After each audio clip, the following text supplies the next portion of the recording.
Well, we've all heard the ringing of the bells around town during Christmas time.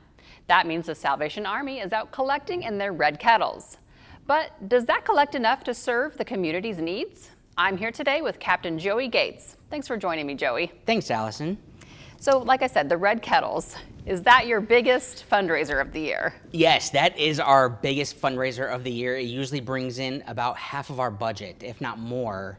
But we know in recent years with the downturn of economics and all that stuff, people aren't giving as much. So we are needing as much help as we can. Right, and especially with people using less cash. I wonder Yes. how does that affect Salvation Army? Yeah, so that is, we are innovating. I love how, you always got to innovate with our culture. And so we have a tap to pay? Thank you. That we have been rolling out for the past couple years. It'll be at Walmart on one of our stands. Perfect. Where literally you can take your credit card, your bank card, and just tap it right on the denomination. So we have a $5, $10, and a $20 that you can give just like that. Or we even have online payments where you can scan a QR code, you can go to our website, click on that link, and you can do it right there because we know everyone is doing online stuff now. Right, that makes it really easy to just tap to pay, like Absolutely, you said. And especially if the volunteers are able to walk people through how to do it on their phones. Yes, Right. absolutely, and it's so easy to do that you'll just be able to scan a QR code with the camera and you're right there. Possibly quicker than digging through your purse for change, right? Yes, yes. Right, so you said that makes up about half of your yearly budget. Yes. And then what does that get used for? Oh yeah, so that gets used for all of our programs that we use or that we offer to our community. So that goes for rent assistance, people that are having trouble paying their rent, utility assistance, so their gas, electric, water. Those prices are going up and we're seeing them dramatically. And so we do that. And then, help with rent and our food pantry. Right. Which is our biggest thing that we help people with. How do you go about selecting families who are eligible to receive benefits from the Salvation Army? So really anybody can. The biggest thing is they have to be in Knox County because we want to help our community the most. And then it's just you got to have your bill has to be overdue or almost in that disconnect status, and then we'll be able to help. And we don't do it alone. So we partner with other agencies as well. Okay. So we partner with St. Vincent de Paul, United Way, the city trustee. Right. So we don't do it alone because we couldn't do it alone. Right. It's a partner or parish right now, yes, right? absolutely. We're partnering with everybody we can. Helping His Hands is another one we partner with. Okay, so you cover all of Knox County then, not Correct. just Vincennes? Not just Vincennes. Right. Yeah, correct. We do all of Knox County. And then do you work with other local Salvation Armies, like the ones in other counties? Do you do events with them, or are they all totally separate? Yes, so we do work together with other Salvation Armies in our area. We have a good relationship with Princeton, Evansville, but we all kind of handle our own area. Right. So we make sure if we're all there that we know this is for Knox County, this is for Evansville, this is for Princeton. Right. But we do work together to make sure that people know that we are helping as much as we can. As many people as possible. Yes. Right. And so it's October now, and it's not cold yet, but it will be getting cold, we know. And so what, you said you offer rent assistance, and that kind of helps people stay in their homes, but do you offer any other special programs for the winter? Yeah, absolutely. And so, like you said, it's going to be coming cold here soon, even though, we've been in the 90s the past couple weeks. So I always feel funny when I talk about being cold. But yeah, our biggest things that are coming up is our coat drive. So October 9th we'll be collecting a lot of coats with some local partners. And then they will actually all be cleaned by SureClean here in town. And then we will start dispersing those when we do our Christmas signups, which that's another thing. Right. So going right into that, so our Christmas signups cover a lot of programs.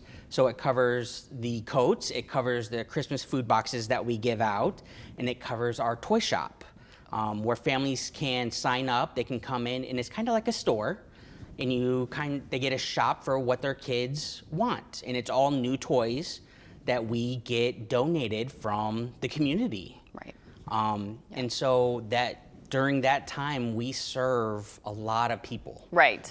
And that's what the Red Kettle donations go for, right? Correct. So, I mean, it's all connected. When people drop their change or they tap to pay, they're paying for people in their own community. The money stays right here, right? And so they're paying for kids who might otherwise not have Christmas presents or coats or all of these things that the community needs, right? That's absolutely. where it's going. So 82 cents on the dollar stays right here to help. And that's, if you look at any other organization, you probably can't see 82 cents. Right. And so that's what we are so proud of, is that the money raised here stays right here to help our community. And so, yeah, we just want to help the kids get warm. We actually just had our back to school, or Stuff the Bus is what we called it, where we helped teachers stock their classrooms with supplies. And so, you know, that supplies is still going out to all those teachers, because those are the important people in our lives. Right. We want to make sure the teachers have what they need. Yeah. And so, yeah, we trying to step in and help any way we can. Right. And that's exactly where that money from the Red Kettles is going, is to end our community. It doesn't stay, it doesn't go in my pocket. Right, exactly. It goes right back into the community. A wonderful cause. Thanksgiving, do you have any specific food drives or anything, or do you have a meal? What do you do for Thanksgiving? So we really don't have a meal for Thanksgiving, because we know other churches are doing meals, and that is one thing, that's another thing that we pride ourselves on, is we don't try to duplicate something else that somebody else is doing. Right. If we could join them in doing that, we would be happy to do that. But that's the thing that we try not to do, is duplicate so many things that we're all competing. We would rather work together than compete in our community. Exactly. So if someone has missed the coat drive that happened on October 9th, can they still donate coats, or where should they take them? What do they do? Yeah, absolutely. So you can always drop them off at our office, which is 2300 North 2nd Street. So if you knew the McDonald's right on 6th Street, just go over the train tracks and we're right there. Drop them off anytime, Monday through Wednesday, 9 a.m. to noon. Okay. And then we'll get them all cleaned. And I was going to say, gently used allowed to be donated too? Yep, gently used is allowed to be donated. We are focusing on kids' coat this year. Right. Because we ran out 3 times last year. So we had to go to another great partner, Walmart, and, you know, get more coats for kids. Yeah. Because we want to make sure the kids, we do accept adult coats, we do accept, you know, gloves, hats, boots, that kind of stuff as well. But we want to focus on kids, making sure they stay warm. Right, right. And so, yeah, that's what we're ready for. And nationwide, has there been a decrease? Have you been seeing, because you've been with Salvation Army for a while now, you said? Yes. A couple years. So we've been, my wife and I have been pastors for 8 years. Right, so has there been a decline in donations overall, or? So it ebbs and flows. Just like the economy, you know, it kind of ebbs and flows, and how people donate also ebbs and flows.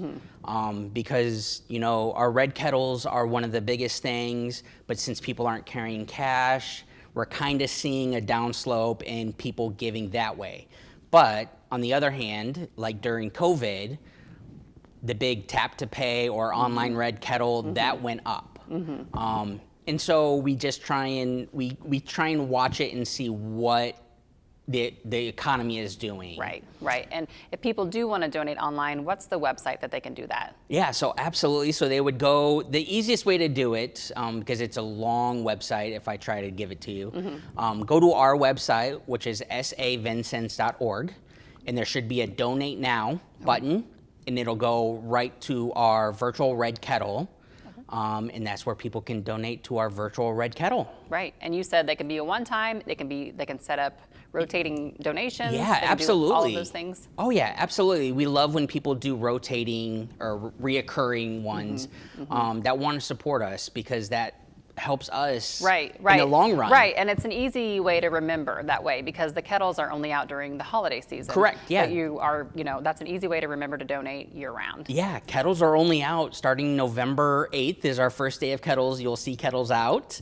And they're only out until Christmas Eve. And then you don't see them, but then we're still needing those donations. You're still serving year round though. Yeah, we're still serving we don't stop. Right. And so we always need the community support to continue doing what we do. Right, right. Well, thank you very much for joining me today, Joey. Yeah, not a problem. Thanks, Allison. It's been great having you. And once again, if you would like to keep up with the Salvation Army, you can follow them on Facebook.